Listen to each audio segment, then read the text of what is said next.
थोड़ा।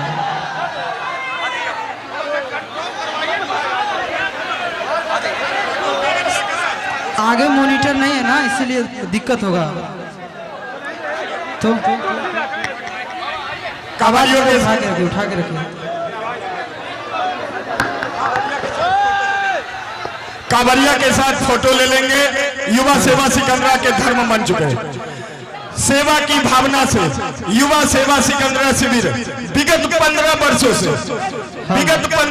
से सिकंदरा से चलकर जमुई की धरती, महावीर की धरती, बाबा गिद्धेश्वर नाथ की धरती, बाबा धनेश्वर नाथ की धरती, भगवान महावीर की धरती।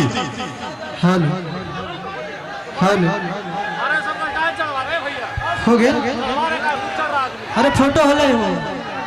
हाँ हो गया। आइए आप लोग आ जाइए।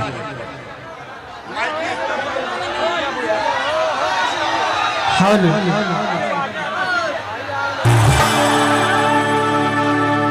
बाकी बात तो सब होगा ही। 2 शब्द में सबसे पहले गणेश वंदना हो जाए, उसके बाद फिर चलेंगे हम।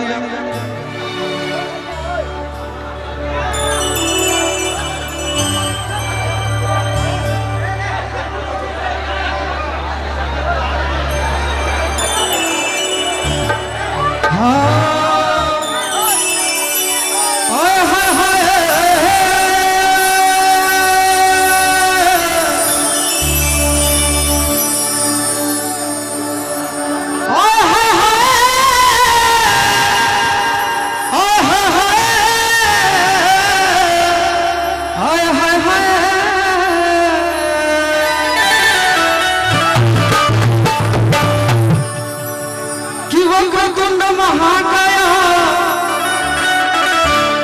सूर्य कोटि समाप्रभा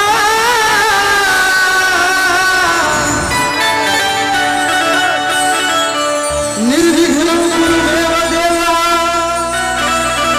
सर्वकार्येषु सर्वदा। बस 2 लाइन में एक भगवान गणेश जी के वंदना, उसके बाद फिर होगा, चलेंगे हम लोग। कि अरे विधि सीधी संग लेके मुसके सवारी अगन मत दे मोर खगड़ा पधारी। आना है और विधि सीधी संग लेके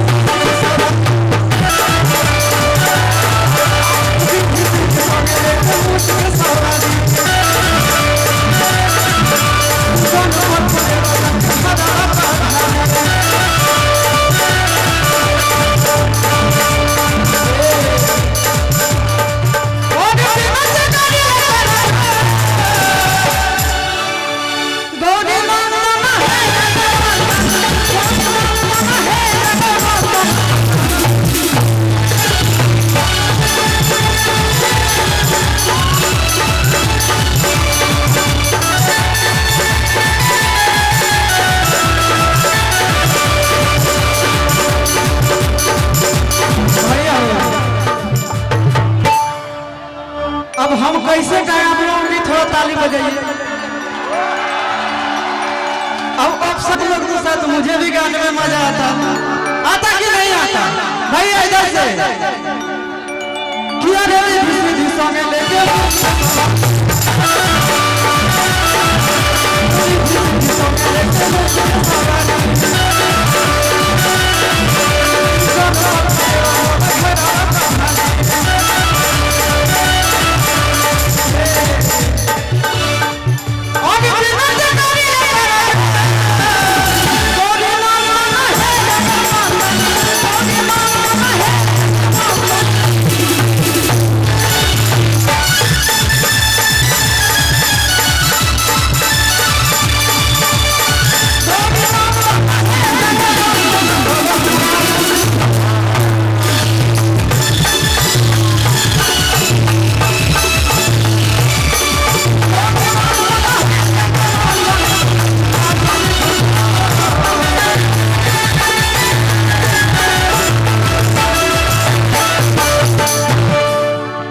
बोल दे गणेश जी महाराज की